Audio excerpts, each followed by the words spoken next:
18 दिन जब महाभारत का युद्ध चला, 18वें दिन महाभारत जीती गई। कुरुक्षेत्र में हजारों की तादाद में लोगों ने बलिदान किया, अपने अपने शौर्य का प्रदर्शन किया। और जब 18वें दिन अर्जुन ने महाभारत को जीत लिया, कुरुक्षेत्र के युद्ध को जीत लिया, हस्तिनापुर के सिंहासन पर युधिष्ठिर को प्रतिष्ठित किया गया। एक बात ध्यान रखना, मकान छोटा हो या बड़ा हो, एक गरीब का झोपड़ा हो या महल हो, तन्हाई तो सभी जगह एक सी रहा करती है। तन्हाई में बैठे हैं धृतराष्ट्र, सिर झुकाए, आंखों में आंसू, सब कुछ लुट गया देखते ही देखते। जिनके लिए सपने सजोए थे, जिनके लिए सब कुछ किया था, कोई नहीं बचा उस धृतराष्ट्र के घर में। ध्यान रखना, महल के एक कमरे में बैठे हुए धृतराष्ट्र नारायण श्री कृष्ण का प्रवेश हुआ। धृतराष्ट्र ने नारायण का अभिवादन किया और नारायण से पूछा कि हे नारायण, हे माधव, हे मधुसूदन, आज ये धृतराष्ट्र अकेला है इस महल में। जिसके 100 पुत्र पौत्र हुआ करते थे, आज धृतराष्ट्र के पास कोई नहीं है। गांधारी है, वह भी आंखों में पट्टी बांध कर बैठी है। धृतराष्ट्र ने कहा कि माधव, जरा इतना बताओ कि मैंने अपने जीवन में ऐसा कौन सा पाप किया था कि मुझे 100 पुत्रों की लाश पर आंसू बहाना पड़े। माधव, इससे बड़ा दुख संसार में कोई दूसरा नहीं होता है कि पिता के कांधे पर बेटे की अर्थियां उठती हैं, अपने ही सामने अपने पुत्र की मौत हो जाए, अपने ही सामने अपना पुत्र दुनिया से विदा हो जाए, और मैं अभागा धृतराष्ट्र आज यहां बैठ करके विलाप कर रहा हूं, रो रहा हूं। नारायण, मैंने अपने 100 जन्म खंगाल कर देख लिए, मुझे ऐसा कुछ नजर नहीं आया। ऐसा कौन से जन्म में कौन सा पाप हुआ था जिसके कारण मुझे 100 बच्चों की लाश पे आंसू बहाना पड़े। नारायण, जरा ये तो बताओ कि तुमने भी मुझे समझाया, शांति का प्रस्ताव लेकर आए थे, द्रोणाचार्य, कृपाचार्य, सबने मुझे मार्गदर्शन किया, मेरा अनुज विदुर मुझे समझाता रहा, लेकिन मुझे कुछ समझ नहीं आया। हे कृष्ण, मैं युद्ध नहीं चाहता था, मैं इसे टालना चाहता था, लेकिन दुर्योधन दुशासन की समझ ना आया। अब आज कृपा करके मेरी आत्मा को शांति मिले, मैं आत्मगिलानी से भर रहा हूं, अपने ही खानदान के रक्त से सने हैं मेरे हाथ। बस इतना बताओ मधुसूदन कि मैं नियति को बदल क्यों नहीं पाया, मैं नियति का परिवर्तन नहीं कर पाया, मैं होनी को नहीं बदल पाया। लाख मन को समझाया, क्या वजह है कि मैं होनी को अनहोनी ना कर सका। कृष्ण ने कहा, राजन, ये तुम्हारे ही कृत्यों का परिणाम है। एक बात ध्यान रखना, नारायण कृष्ण का कर्मयोग कहता है कि आदमी को जो कुछ भी प्राप्त होता है उसके कर्मों के फल से प्राप्त हुआ करता है। और यही जैन दर्शन कहता है कि यहाँ कोई किसी का दुश्मन नहीं होता, कोई किसी का मित्र नहीं होता है। आज तुम जिस स्थिति में आकर बैठे हो या जिस स्थिति में पहुंचे हो, इसके उत्तरदायी कोई और नहीं, हमारे ही कृत्य हुआ करते हैं, हमारी ही करनी हुआ करती है। ध्यान रखना, आज तुम्हें जो भी मिल रहा है, सुख मिल रहा है, तो भी तुम ही कारण हो, दुख मिल रहा है तो भी तुम ही कारण हो, सम्मान मिल रहा है तो उसके जिम्मेदार भी आप ही हैं, और अपमानित हो रहे हैं तो उसके जिम्मेदार भी आप। घर स्वर्ग जैसा है तो उसे स्वर्ग बनाने में आप ही जिम्मेदार हैं, और घर नरक जैसा है तो उसे नरक बनाने में आप ही। जब जैसी करनी वैसा फल, आज नहीं तो निश्चित कल। नारायण कृष्ण ने कहा कि राजन, महाराज धृतराष्ट्र,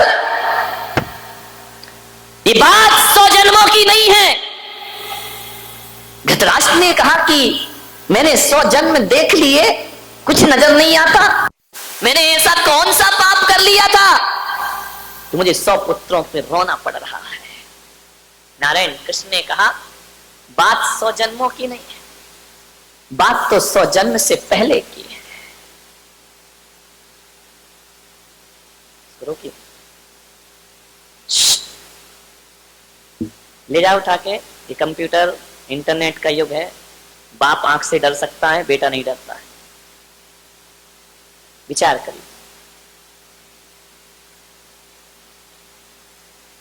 कृष्ण ने कहा कि आज से 100 जन्म पहले तुम बहुत बड़े सम्राट थे। धृतराष्ट्र ने कहा कि मैं सम्राट था? बड़े बड़े संवेदनशील थे, बड़े दयालु थे, आपके अंदर न्याय था, न्याय प्रिय शासक थे तुम। तुम्हारी यश कीर्ति सारी दुनिया में फैली हुई थी। धृतराष्ट्र ने कहा कि हे माधव, क्या 100 जन्म पहले किए कर्मों का फल भी प्राप्त होता है? तो कृष्ण ने कहा कि कुछ कर्म ऐसे होते हैं जिनका फल तुरंत मिलता है, कुछ कर्म ऐसे होते हैं जिनका फल साल भर बाद मिलता है, कुछ कर्म ऐसे होते हैं जिनका फल 20 साल बाद मिलता है, कुछ कर्म ऐसे होते हैं आदमी के जिसका फल बुढ़ापे में मिला करता है, और कुछ कर्म ऐसे होते हैं जिनका फल अगले जन्म में मिलता है, और कुछ कर्म ऐसे होते हैं जिनका फल जन्म जन्मों के बाद प्राप्त हुआ। हजारों वर्षों के बाद भी कर्म अपना फल दे सकता है। कर्मों का कोई ठिकाना, कोई लाख करे चतुराई, कर्म का लेख मिटे ना रे भाई, कर्म का लेख मिटे ना रे भाई। इस दुनिया में कर्म के आगे चले ना किसी का जो, इस दुनिया में कर्म के आगे चले ना किसी का जो। कागज हो तो हर कोई बाँचे, कर्म न बाँचे को। एक दिन इसी किस्मत के कारण बन को गए थे रघुराई रे, कर्म का एक तेरा भाई। कोई लाख करे चतुराई, कर्म का एक तेरा भाई। ओ काहे मनवा धीरज खोता, काहे तुनाहक रोए। अपना सोचा कभी नहीं होता, कर्म करते चाहे वो राजा चाहे भिखारी, चाहे वो राजा चाहे भिखारी, होकर सभी मेरा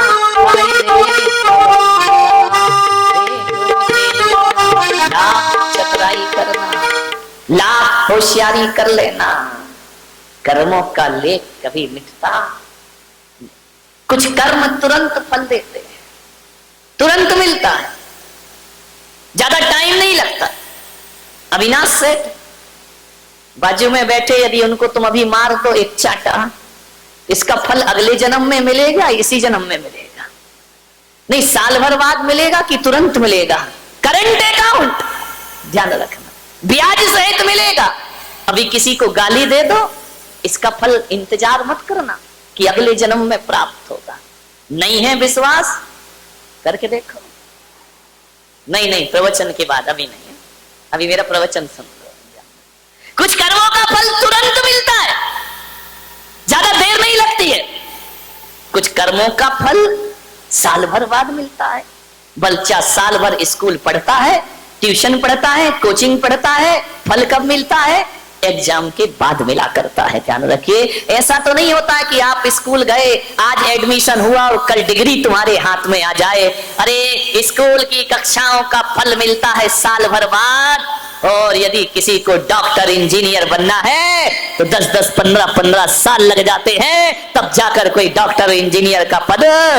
मोक्ष फल भी तुरंत नहीं मिलता है, बहुत तपस्या करना पड़ती है, जन्म जन्म करना पड़ता है, तब जाकर मुक्ति की यात्राएं हुआ करती हैं। ध्यान रखिए, कुछ कर्मों का फल तुरंत, कुछ का साल भर बाद, कुछ कर्मों का फल बुढ़ापे में मिलता है।